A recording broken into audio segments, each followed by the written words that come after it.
Welcome back to The Mindset.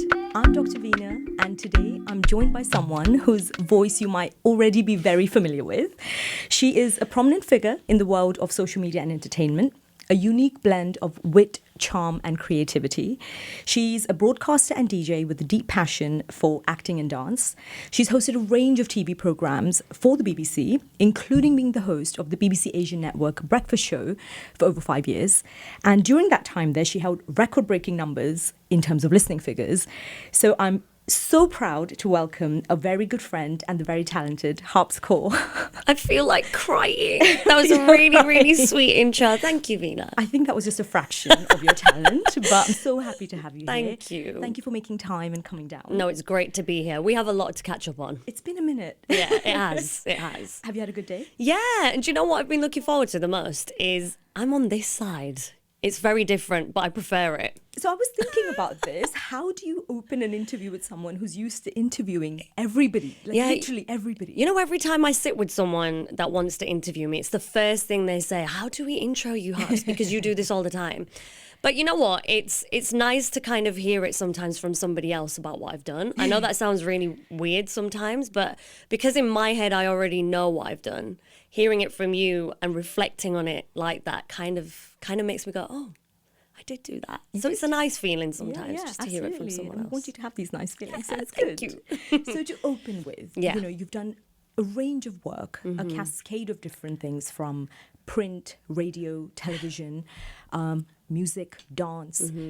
Did you always know you wanted to enter the world of entertainment?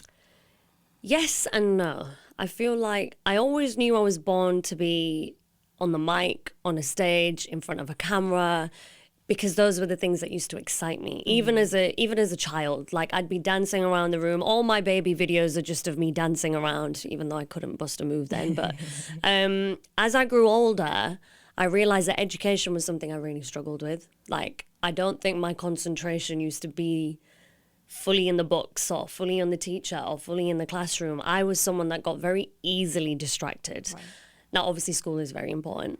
But for me, it was so easy to kind of read one page and kind of drift away, read another page and drift away. So I got a little bit worried when I had to do my GCSEs, because that's when I thought to myself, I can't be like this anymore if I want to be someone, because you have to get through your education to get there. So how do I So how do I connect these issues that I've got going on? So I tried everything I could. I gave it everything I could. I wasn't an A-star student. I really struggled to get anything really above a C, if I'm honest. But I'm quite open about that now, because I know there's so many other people around the world that might go through similar issues like me, that might not have that concentration span like everybody else. But they might also have those pressures as well from their families of making sure they are top of the class. I just want to tell people that I'm a perfect example of someone that may not have got the A's and the A stars, or, you know, whatever it is that you are supposed to be getting. But I'm still someone that managed to get through school somehow got to college, somehow got to uni. I've got a degree and I'm a someone. And I never thought it would be possible. So yes and no. I feel like, yes, I wanted to always do this, but I had no idea how I was going to get there. Thank you for sharing that. Yeah. You know, and I'm really grateful that you now have the courage and the strength to talk about this, because I think a lot of people will be able to resonate with that. You know, you mentioned the things we were supposed to do, supposed to get the grades, supposed to. Did you ever tell an elder person or go to your family with any of this? Looking back at it now, I feel like I wish I had more chats. Obviously, I'm a lot older, a lot wiser now, and I understand that those conversations are so important. But I think when you're going through it at such a young age as well, you don't really use your mind in going, I need to sit down with my mom and tell her I'm struggling. So I don't think I had serious chats. I definitely think I had my little moments where I would have a little tantrum and come home and go, I can't do it, Mom, like I want to give up. I was a very negative person. And I actually think I was negative for a very long time throughout my life. I don't know why I've always found it easier to kind of go, I can't do it, so I'm just going to quit. I can't do it, so why should I carry on? I've always had that mindset, which when I look back at it now, is probably one of the biggest reasons for why I did struggle to get further, because I didn't know how to use a positive mindset. I didn't know how to start thinking about things the other way around. But I've learned that the hard way, if I'm really honest. But it's paid off now. But yeah, I wish I did have those chats, because maybe they would have understood me a little better. But I think because I was just, I don't want to do this, I don't want to go to school, I'm not like everybody else. And the comparisons that I used to get. And I think a lot of South Asian children probably do feel like that, or have felt like that at some point throughout their life, where that pressure kicks in of going, well, so-and-so is doing this, why are you not doing it? So-and-so's daughter is doing this, and why can't you do it? I did hear a lot of that. So is the blame fully on just me? I don't think so. Sorry about my dad. But I do think sometimes maybe we need to look at the bigger picture, and it works both ways. Yeah. I need to be able to feel comfortable to speak to you, but I think you also need to be able to give me that feeling of sitting in a room and going, you can speak to me. And maybe I didn't have that, so Yeah. I don't think the balance was quite there. That's quite insightful for you to even say that now, which means you must have gone through a big reflective process to get to this point. Absolutely. So what was the shift in your mindset that then made you look at the more positive side? I think when I got to uni is when this shift began, because when I picked media studies as my degree, knowing, okay, I want to go into radio and TV, and I mean serious business now, I remember thinking to myself, if I carry on thinking I can't do it and I'm going to give up and I can't do it, I actually don't think I'll be able to do it. And no one told me any different. No one told me that, you know, there's such things as manifesting stuff or putting things out in the universe or energies. I never believed in any of that up until now. But there was a point in my life when I was studying at uni, and I did struggle even then. I was always top. I was always first in practical things. Yeah. Anytime it came to the theory side of it, or writing and coursework and exams, it was like hell for me. I really, really hated that part of what I love to do. So I was like, but I understand what I'm doing. So why do I need to sit down and write 10,000 words? But in my last year, I decided to tell myself, if you really want to do this, just for once, just try and say, I can do this. And I didn't know where that was going to take me still. It wasn't like, oh, yeah, I'm going to be on a national radio show. It wasn't that kind of mindset. It was just, I can get through this. And somehow I got through it. And even then, if I'm going to be really honest, I scraped it to get my degree, but we're here now. Yeah, and it's not even somehow, it's the hard work. Yeah. And you could have easily given up. You didn't have to see it through. There were tough days. There were days you didn't enjoy. You literally said, I sat there fighting it. Why do I have to write these words? But you still did it. Yeah. So well done. Yeah, thank you. You know, you mentioned, now I'm a somebody, right? Yeah. If anyone has spent time with you and been around you, one thing I can say, having observed you in the last few years, you make everybody feel like a somebody when they interact with you. Yeah. Do you realize you do that? No. I feel like again, it's strange. I feel like my job, when I got given such a huge platform, let's say when my actual journey began, I did realize that my job was partly to make people happy. My job is to like wake up the nation, you know, doing a breakfast show for so many years. My job is to get up every morning and make someone feel good.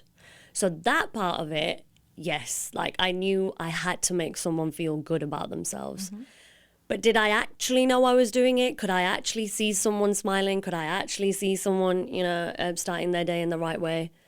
Maybe not as much as I thought. But since I've left and I've come out on the other side, I can't tell you how overwhelming this feeling actually is. I meet and bump into so many amazing people now, no matter where I go. But the love that I receive, the messages I get on a constant, like, daily basis, sometimes it's quite hard for me to take in because I'm still getting used to who I actually am. But I'm glad, and it's really nice to hear that you think that. So if I'm making you smile, I've done my job. Yeah, I think it's a genuine interest in others and kind of highlighting their positives. And you may not realize it, but that's how I've perceived you anyway. Yeah.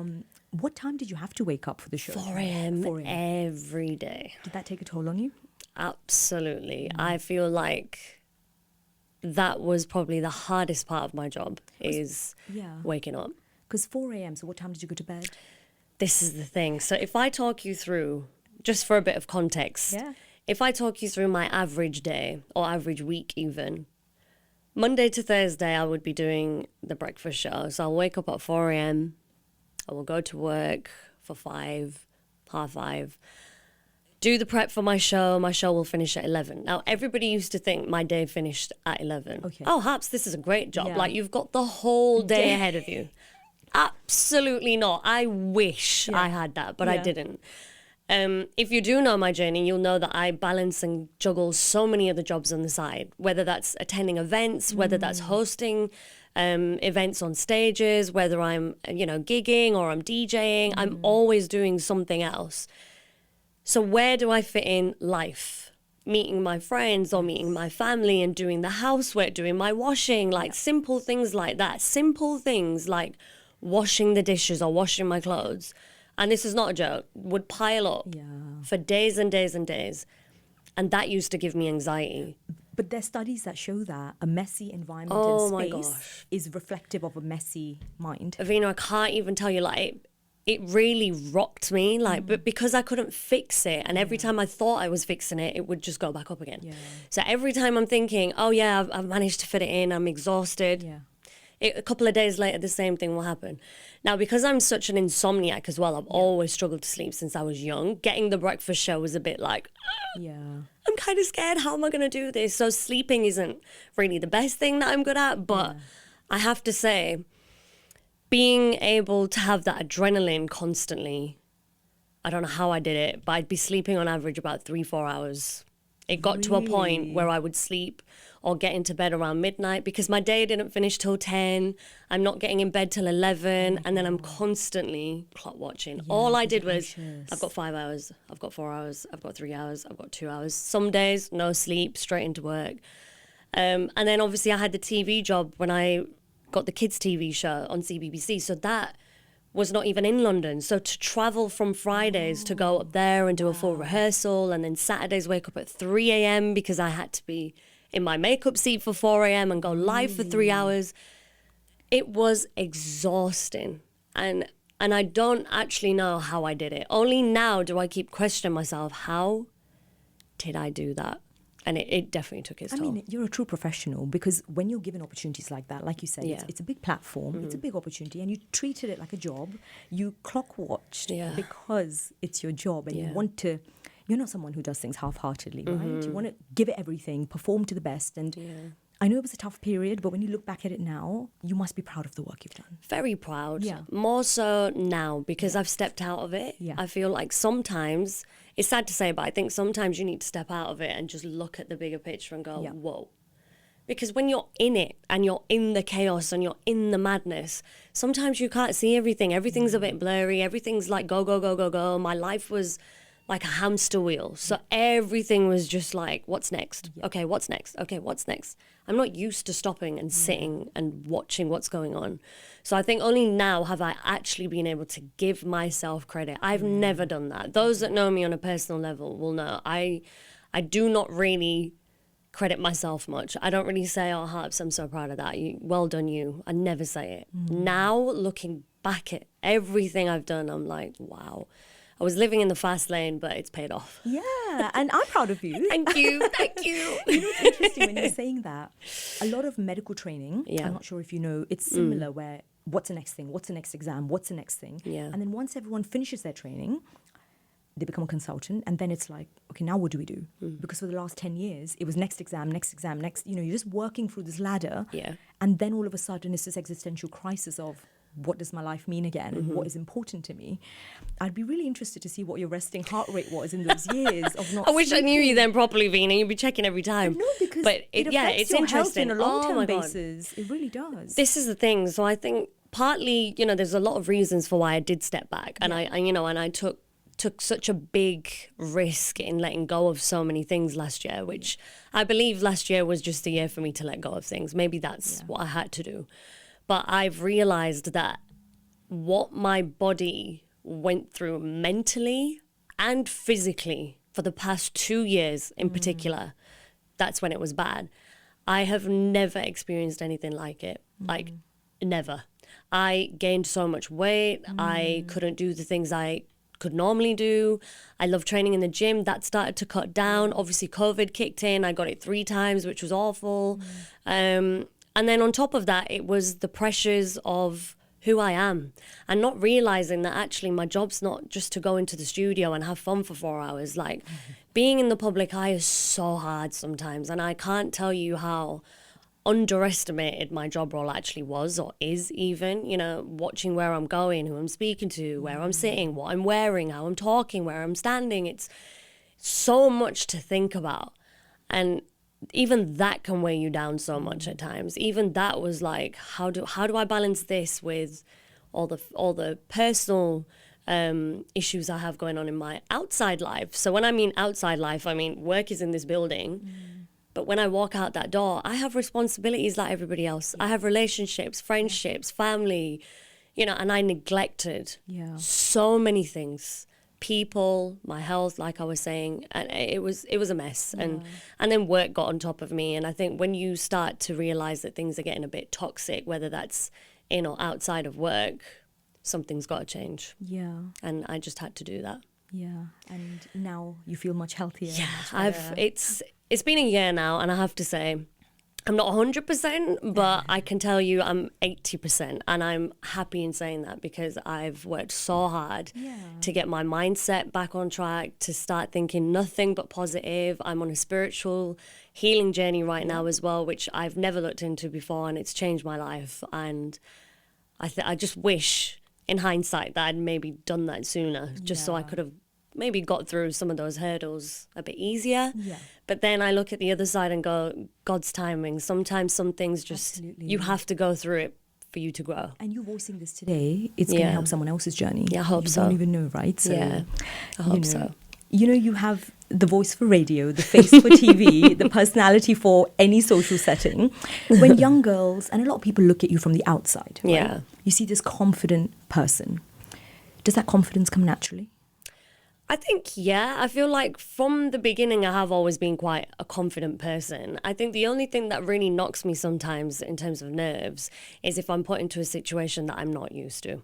So if it's something completely out of my comfort zone and you ask me to do something I've never done before, that's when you will probably see me go a little bit, I don't know if I'm made for this sort of thing. So that might rock me. At the same time, don't get me wrong, when I'm doing stage work or even when I turn on the mic wherever I am, there's always that little bit of, you know, like that feeling, and I don't even know how to explain it, but I think that's a good thing, because if you're overconfident, that's not a good thing either. Overconfidence makes you go down that road of where everything's going to mess up. So I think some nerves are good, but confidence for me, I think, does come naturally. I think so. Don't really know how to answer that. No, that's I think so. If someone out there listening today wanted to build their confidence, to maybe even get a fraction of what you naturally have, where could they start?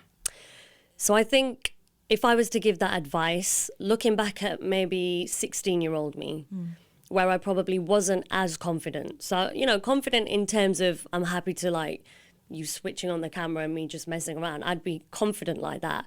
But if I looked at myself in terms of carrying a conversation or wanting to, I don't know, like maybe really focus on one particular thing, maybe I did struggle at 16 because I didn't have self-belief.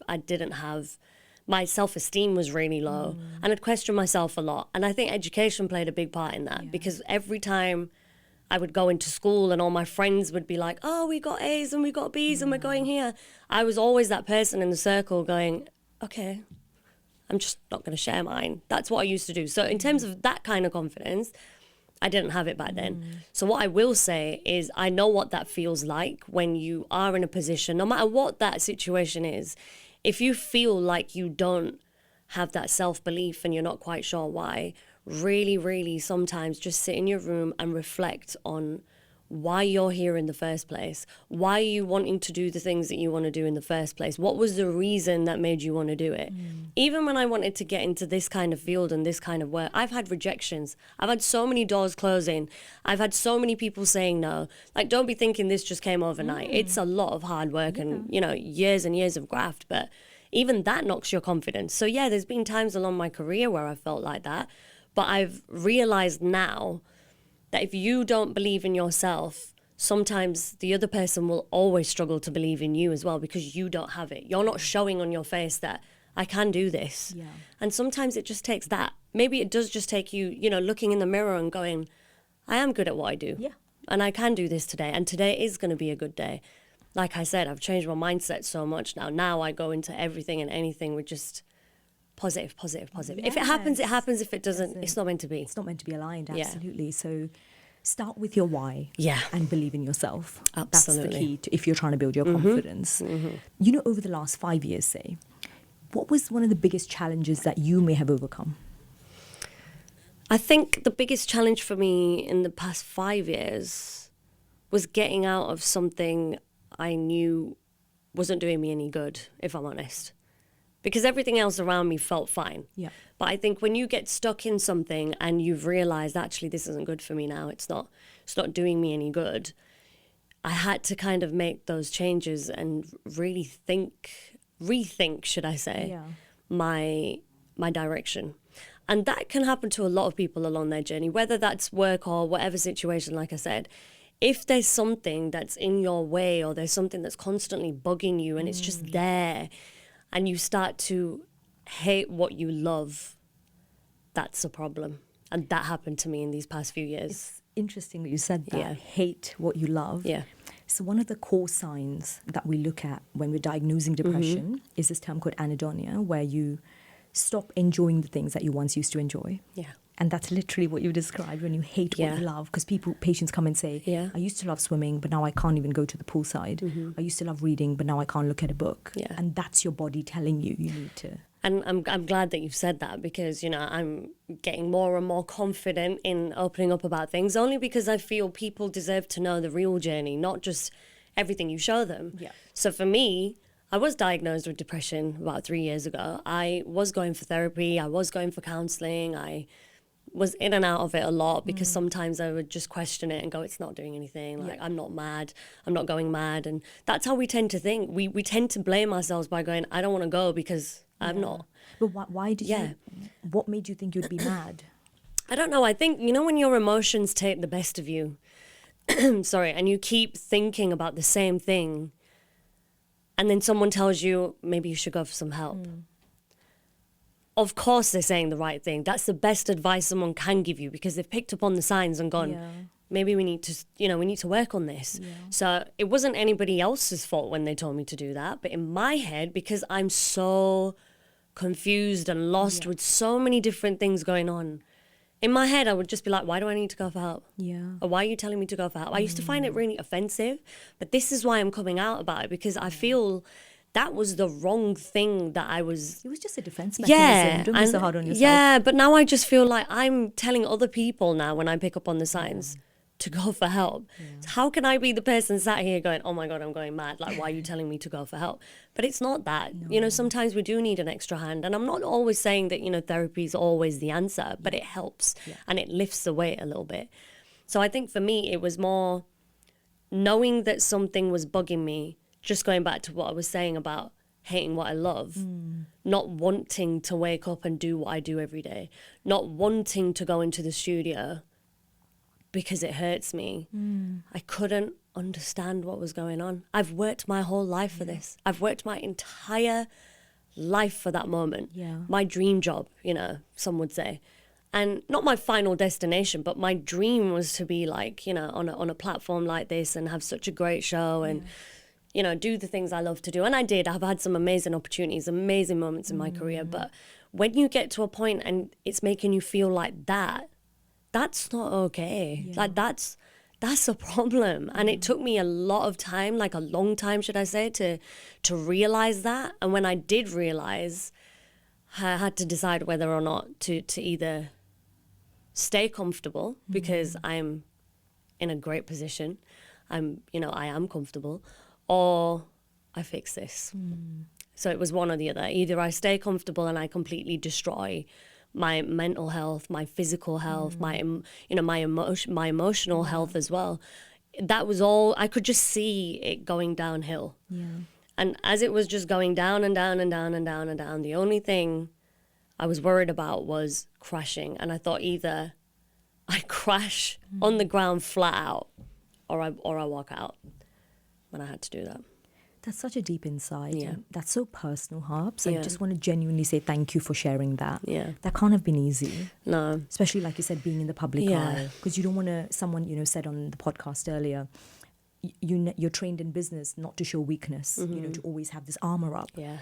And you don't want to show any kind of, clinks or chunks, whatever, chinks in there. And I think that takes a lot of strength, actually, Yeah. to show your weakness. Because people always say, oh, be strong, be strong. And I always tell them, actually, there's a lot of strength in being weak. Yeah. There's a lot of strength. Yeah. And yeah, you've hit the nail on the head with that, because I think throughout my, that really low time of mine, should I say, where everything was getting affected, work was getting affected, home was getting affected, relationships, health, all of that. I then realized that actually, I don't know if I've got the courage to take that step though, because like you said, it takes a lot. Yeah. It takes a lot. And I did feel, very vulnerable. I felt very weak in making those decisions when I had to really think about, is this the right thing to do? Do I do this? How will I know it's the right thing for me?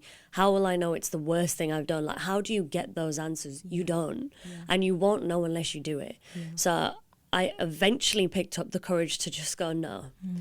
I just have to take that leap of faith that everybody talks about. And I've never done it before. I've never believed in it. I don't know what it means. I don't know.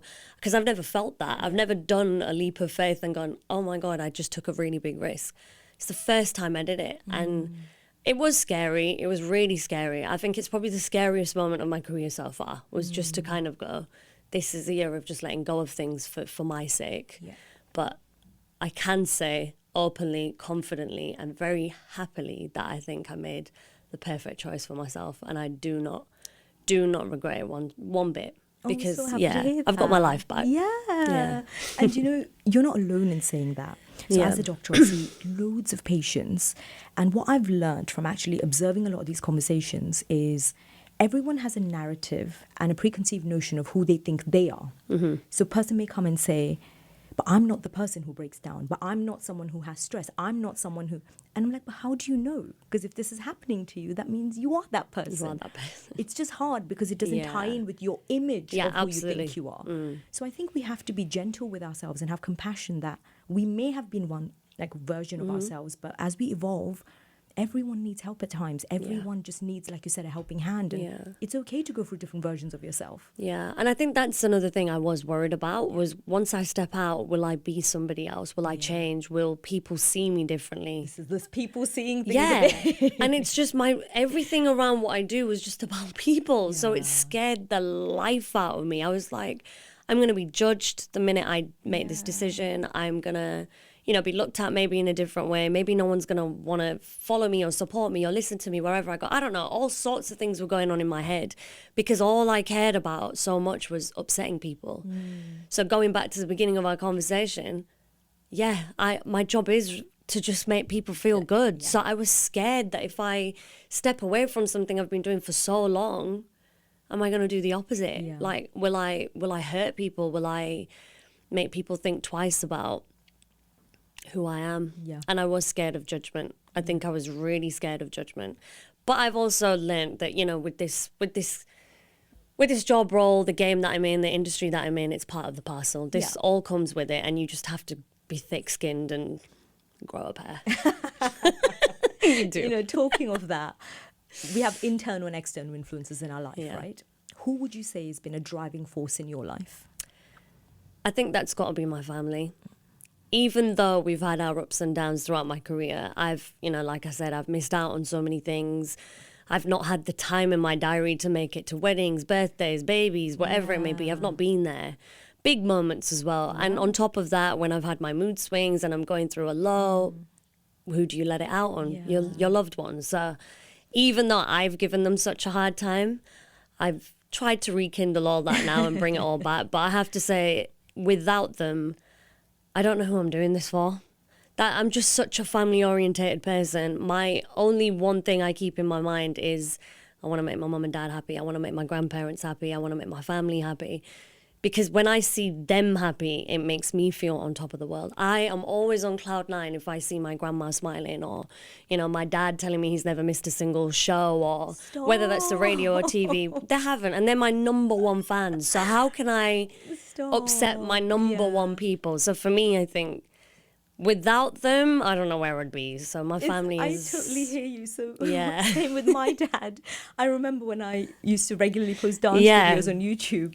I just saw this picture of Jesus Christ because his profile picture is the Lord, and it just wrote "Praise the Lord" under one of my videos. God, and my obviously you heart. think, why is God commenting on my? And then I see the name, and it's my dad. And I was like, Dad, you can't have your profile That's picture so as God. cute. He's like, no, but I want, because I'm always thinking. I said, that's fine, but you can't have. That's blasphemy. You Oh my can't God, have your it's kind of cute at the same I know, time. but I hear you. So I was like, why is God like on social? Like, do you Yeah. know what I mean? But And it's funny you say that, because even little things like that on Facebook, my dad always like when he comments on things, it will say #1 fan on this. stop. And I didn't even know Facebook does that. Like, it will show me who watches and comments the dad's your most, and #1 it's always fan. my dad. And I've screenshot that somewhere. So my point is, without them, I would really struggle. I think so lucky, aren't we? yeah, We and I really do think put up we with need a to lot. count our blessings. Again, in all honesty, I've not, really thought of it like that throughout my journey. I've kind of just done my work. Now I'm starting to see the important things, who's really helping me. And touch wood, I am very thankful and grateful that I have an amazing support system, whether that's my family or my friends. I have incredible friends. And I know exactly which people I'm going to turn to when I need them. It's part of the process. I've learned who I need to cut off. I've learned who's bad for me.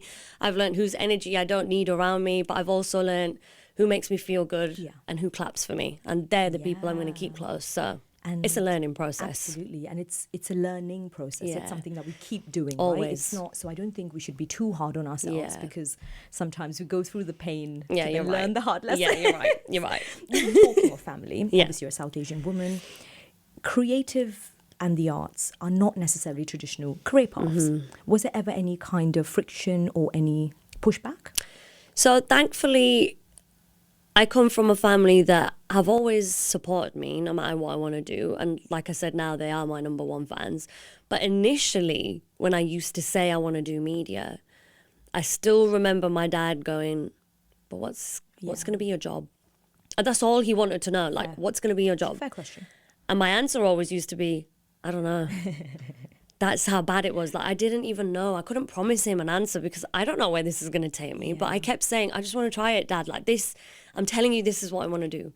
But because my dad is such a business head, his mind was always going to business studies. So I chose that subject everywhere, like through high school, at college. And then when it got to uni, I was like, Dad, if you've noticed, I'm not getting A's and B's in business studies. So I'm obviously not taking after you. You and your brains. So maybe I need to choose what I want to do. So it wasn't, I wouldn't say I had it really hard, like it was a battle between us, and it wasn't a situation where he said, you're not doing this. It wasn't like that. But there were questions. There definitely were concerns. There definitely were things I couldn't answer. And I just kind of had to really convince them that I promise you, I will do something with this. I don't know what, but it excites me. So just let me try it. Yeah. And the hard bit came after I chose it and I graduated. I was 6 years without a job. So 6 years without a job after doing your master's and sitting at home is probably not a good look. 6 years is a long time. Very long time. So I did, community radio, didn't get paid for that. But I loved it because I knew this is what I'm born to do. This is what excites me. Okay. So learning my craft, I treated that like my little my little playground, learning what skills I can pick up, what things I don't know very well, and making connections with people, building my network. So thankfully, before I'd even got to a bigger platform, I felt like I already had the tools. I had a bag and I was ready to go. It was like I'm all fully equipped for this. Just take me. Like it was that kind of feeling. Yeah. And until that point, I don't think my mum and dad ever kind of looked at me going, "You've done well," because those 6 years, it was, "Do you want to go back into like the family business?" Yeah. I think you should because you've got nothing in the bank. Yeah. And it was awful. That time was awful for me. It was a very dark space. But you've got to go through these things to realize where you're actually supposed to be. And maybe I wasn't ready for this big bad world at the age of 22, 23, whatever it was. Maybe I wasn't ready for this. And I don't think I was. If I think back at it and go, could you do this Harpz at 22, 23, what you're dealing with now? Probably not. Yeah, and I think that's the that's the part of your life that the light is not always shown on. Yeah. And no one knows that you went through all of that. Yeah. It's what they say, right? It takes 10 years to get lucky overnight. So true. I love that. I'm going to keep that. But all that hard work you did, all those years, it just wouldn't. Yeah. And even what you said, there was a bit of friction, but I guess that was sensible because your parents obviously care and they want to know you're going to be independent and stable. But there was support. There was solid support by the sounds of things, isn't it? But I think, you know, over the years as well, I've done a lot of talks in schools and things for this very reason. You know, I'm breaking barriers for, you know, the future generation.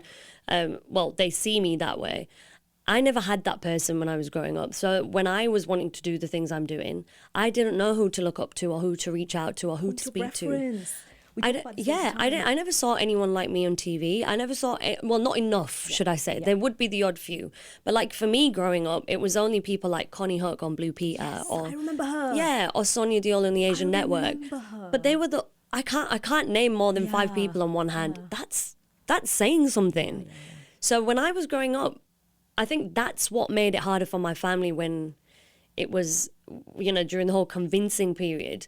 Like, are you going to get a job? Are you going to be okay? Not just because you're brown, but because you're a female. And it's harder for girls. Yes, it is. Even living in this industry and career right now, I can tell you openly, it's very hard for a woman to do this. But I never saw those people growing up. So for me to be able to now tell others of, you know, how important it is to let your children do what they want to do, please. Now I can preach. Now I feel like I couldn't say it before, but now I want to be able to tell people. And I don't want to say like, you know, obviously, hopefully they're good career choices that they want to take. But I've had, you know, close friends that have struggled to convince their families about what they want to do. And I've seen people go through horrible situations where they've had to throw their dreams completely out the window to please their family. And I've seen that happen so many times and it breaks my heart. I can't tell you how much that hurts me. Maybe because I'm such a dream chaser, I can't see other people's dreams being shattered just because someone's saying it's not a good job, it's not what we do, it's not even a job. I still get people looking at me going, is that even a job? Yeah, well, you try it then. You try it and then check the money in my bank. Like, I'm getting paid for what I do. So at the end of the day, what you love to do, you will succeed in more, is my belief. That's just the personal thing. I feel like if you really, really love something, your passion, your drive, and everything is in that, you will succeed. You can succeed. But if someone behind you is constantly feeding you, going, I don't think this is good for you, you need to do the typical stereotypical thing that South Asian people do, which is great, by the way. I mean, like I said, I can't do it. So I respect people that do that. But for those that want to go into the arts, please stop looking down on it. It's not... I think it's enough. Now, like, just stop. You can't compare a lawyer or a doctor or a dentist to a presenter on the radio or the TV. We're still doing jobs that everybody needs. You can't watch anything on the TV if you don't have us. You can't listen to anything on the radio if you don't have us. Absolutely. And I think, you know, it's really interesting because back then, their school of thought comes from a time where there was no point of reference. They wanted everyone to be successful, and success back then meant monetary gain and a good income, and those were those traditional careers. Whereas now, I'm sure in these years, you can see that you can do all these creative things and still pay the bills, maybe better than most of us doctors can. And it's true, you know. But what would be, you know, when you said chase your dreams. I remember me and my best friend, we used to talk about this in med school. So, you know, I've come from a very kind of tough upbringing, didn't really have a lot of privilege. I had to work for everything I had. And it was my dream to take a gap year, to just go and train and dance and just dance for a year. But which you're very good at, by the way. Go watch her if you haven't. No, but Harpz, I couldn't, because how would I pay for it? You know? So for some people, they might be much younger. So I was back then, maybe 19, 20. I didn't have the money to chase my dreams. I didn't have the options or the opportunity. So then you make that decision of seeing your education through and then making it happen later. So now when I teach, I offer grace passes for those who can't afford it and things like that. But it's hard for some, isn't it? Because they may have bills to pay, or they may have children, or they may have, you know what I mean? And I think, you know, even like in the career choice that I've made, like, let's be real, it's not like you go into something and you get a really big check at the end of it. Sometimes you do see, you do have to do the jobs that you don't want to do that pay little. To get to where you want to be.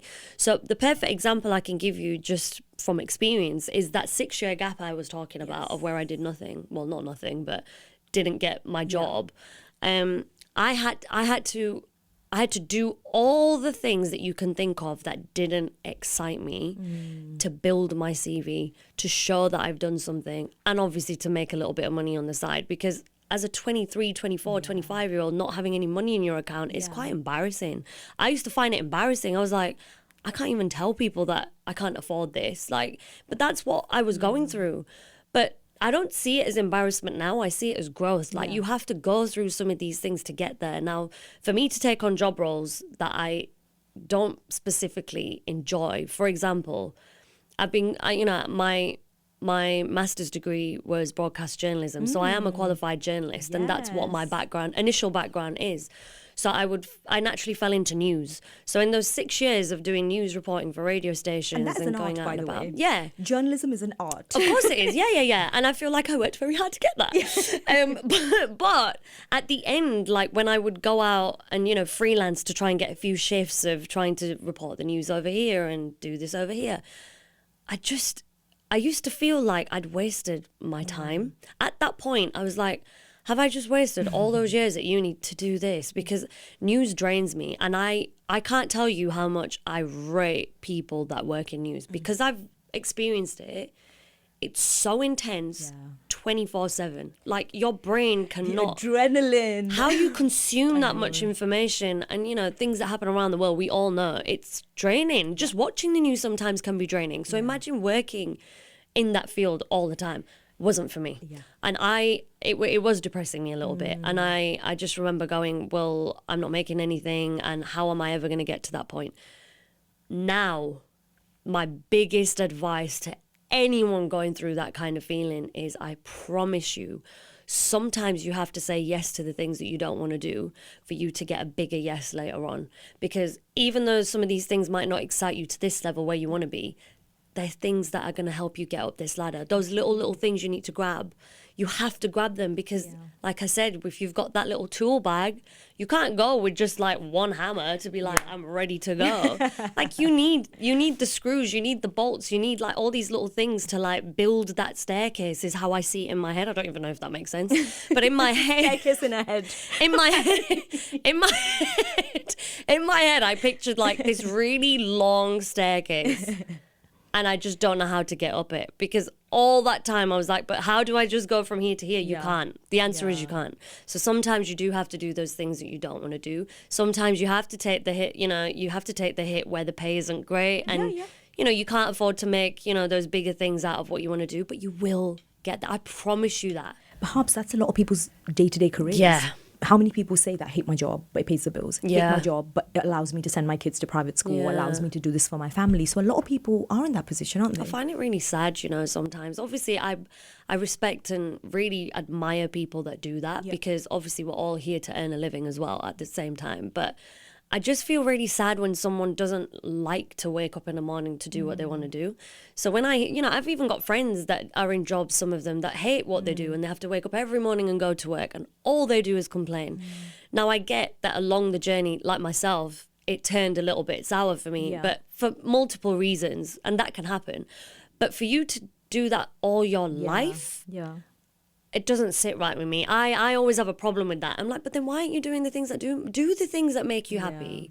We're only here once. Everybody's going to be on this planet once. Like, just do those things that make you happy. Get it out of your system, and you won't know unless you try it. You will never know unless you try it. It's true. And I think for a lot of people who may choose that path, and it's fine. Not everyone wants to kind of be type A or alpha and all of this. Some people are happy just doing that. And I think for a lot of them, they might find happiness in the weekends or the evenings and whatever. And this is the beauty of it, right? We have a choice to make. And if you don't grab life with two arms, like you said, it's gone before you know it. Yeah, it's gone before you know it. And I think that's another thing, again, that I've kind of woken up to. Another reality check of mine since I've stepped back from certain things is, if you stay in the same position too much, even if it's good or bad, it could be good as well. But if you're there for, where you've served your purpose, you've done your time, and there's nothing much more that you can do beyond that, then it's time to leave. It's time for change. And that's a good thing. Now you can do all the other things that you didn't get to do, which is what I'm doing right now. So all these other things I've been doing in the past year, I could never do if I was still juggling the jobs that I was doing. So my point is that you can still do those other things when it does get to a point where you feel I need change, but that's okay. Yeah, and change is the only certainty in life. That's okay. Yeah, exactly. You know, over the years, you've worked in the community, you've served your community in multiple different ways. Tell us, what is the Dream Big Desi Woman campaign?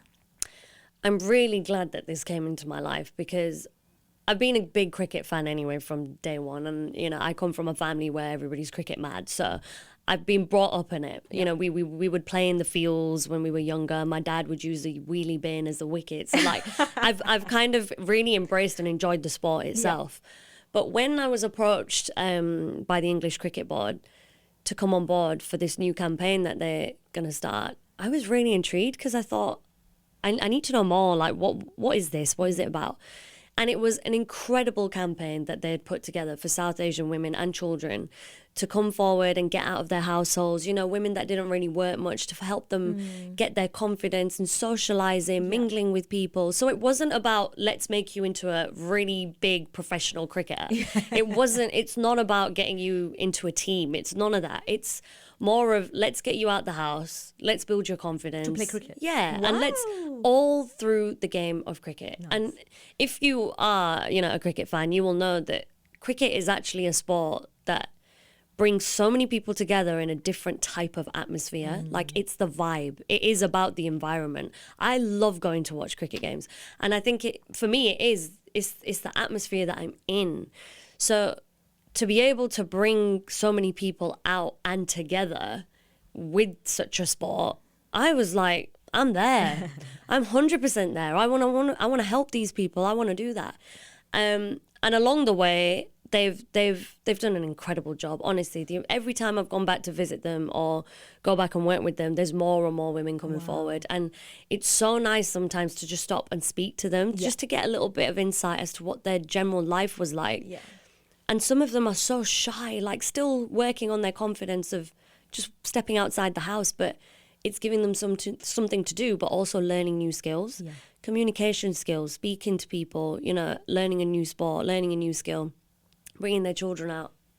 It's amazing. Do go check it out. If you feel like this is something that, you know, is up your street or you might want to try, I promise you it's nothing but good vibes there, and everybody's so lovely. Thank you for sharing that. Yeah. You know, of all the different media work you do, what's the one that you enjoy the most? That's a really hard question. What's the one I've enjoyed the most? Oh, it's hard. I can't pick, but I'm going to kind of pick two. I do feel like my breakfast show that I did, I not only learned a lot about myself, but the things I got to do just to make other people happy, there's nothing better than that feeling. Like, it's such a satisfying feeling. It's so rewarding when you know people are waking up just to listen to you, or people are waking up just so that they can have your voice playing through their speakers just to get them going. I like that satisfaction. I like that feeling of going, good, then I'm glad today's 4 hours was good. Like, tomorrow's 4 hours will be better. But then I get stuck because when I did CBBC, I felt like I was reliving my entire childhood through games and slime and prizes and competitions. I mean, who doesn't love that? Like, but to be the face of it for 2.5 years was incredible. I can't name things. I've done a lot of things I'm really proud of, but But the TV and the radio, if you were to pick definitely go for those. Okay, thank you. Yeah. So if someone out there wanted a career in TV, radio, all of this, where would they start? Would you say maybe doing a course like you did in journalism? I think uni definitely helps if you can go, if you want to go, if it's something that, you know, you feel you've got the time for, or whatever reason. It will help you build those skills. They will give you that hands-on experience, which I got.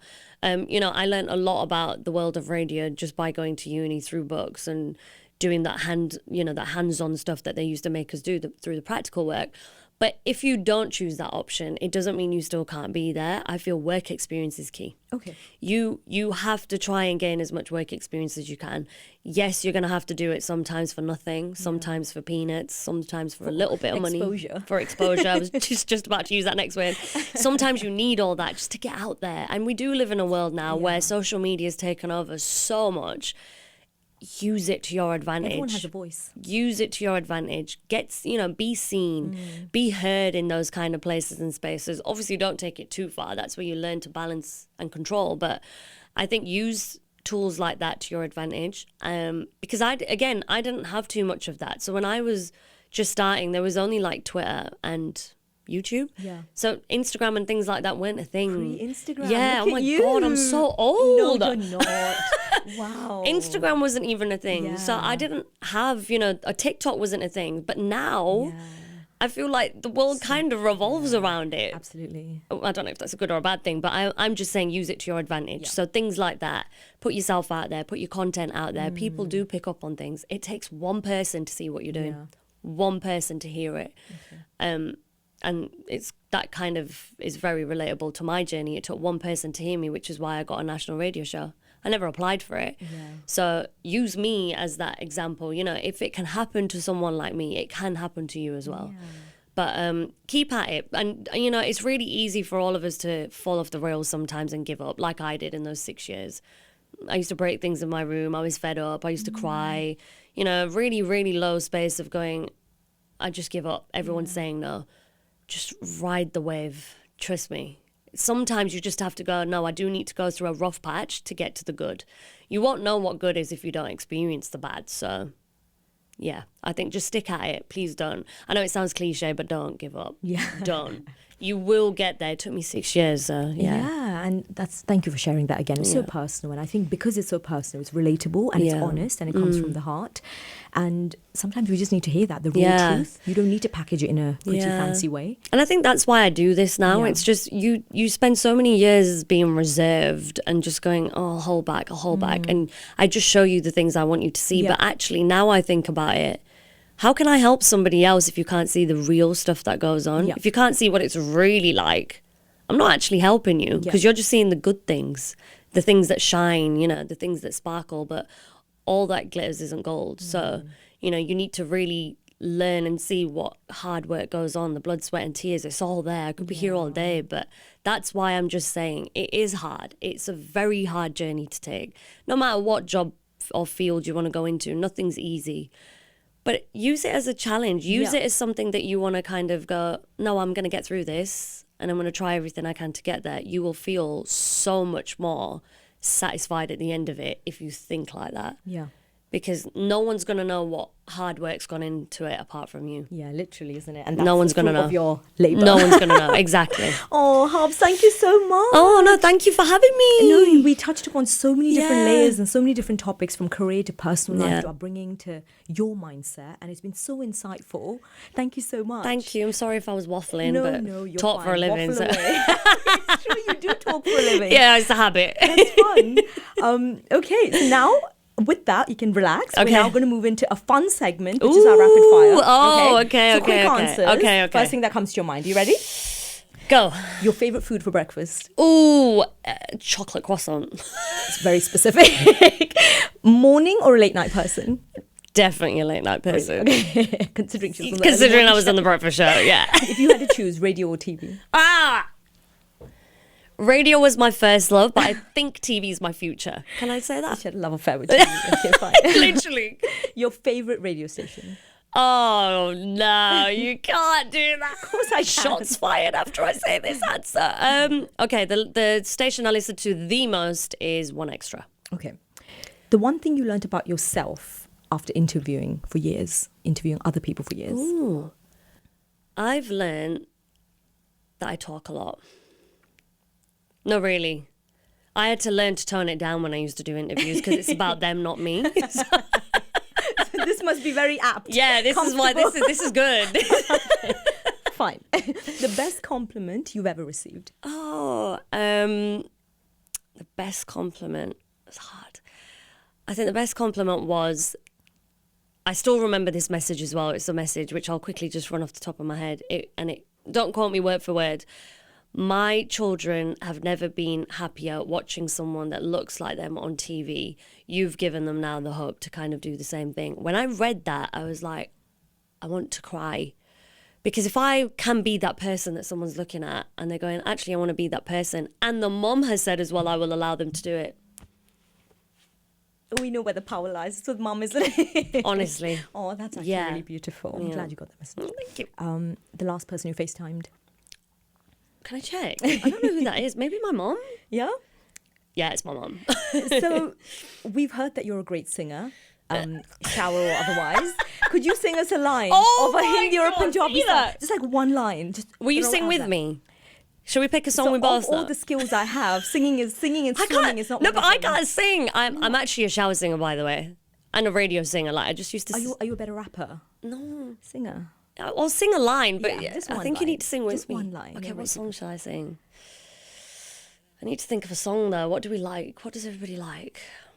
Doesn't matter. What do you like? You put me on the spot. I wasn't prepared for this. Now I know how it feels when I tell people to do this. Shall we sing Barbie Girl? Because there's a hype now around it. But you have to join me a little bit. I was going to say Punjabi song, but okay. Oh, you want me to sing a Punjabi? Shall I do that? There's me going, I'm a Barbie girl. Yeah, no, do that. All right, let's do...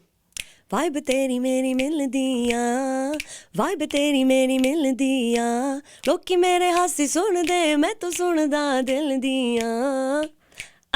Oh my god. Vibe teri meri mildiyan. I can't. Yeah, that's it. Actually really good. I was expecting. I had expectations. This is the part where No, you have surpassed my expectations. Stop. I am so. No, that stop. was beautiful. No, it wasn't. Who was such a good singer? It's like a 3 out of 10. No, I'm not gonna speak to you anymore. I expect you to sing in conversation to me. Thank you so much. Our next part. So we have these pearls. Ooh.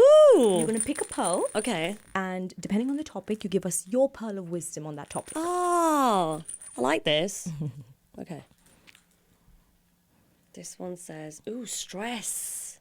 Something I deal with all the time. So I'm going to say, stress is something every single person on this planet goes through. So when you're going through it, never think you're the only person, because you're not the only one going through it alone.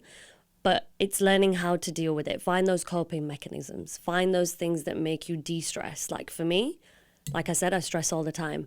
Music, going to the gym, long drives, and family, friends, quality time. Those things bring me back down to earth, bring me back down to where I need to be. So please don't ever think that when you're stressed, it's just you when you're getting angry and all of those horrible emotions come to mind. Start doing the things that make you happy. And it might not get rid of the problem, but it will make you feel so much lighter and so much better. So I hope that helped. No, that was perfectly encapsulated. Thank you. I hope so. Before we come to a close, yes, I let my guests ask me a question if there's anything you want to ask. You don't have to. I get to ask you, girl. One question. Okay.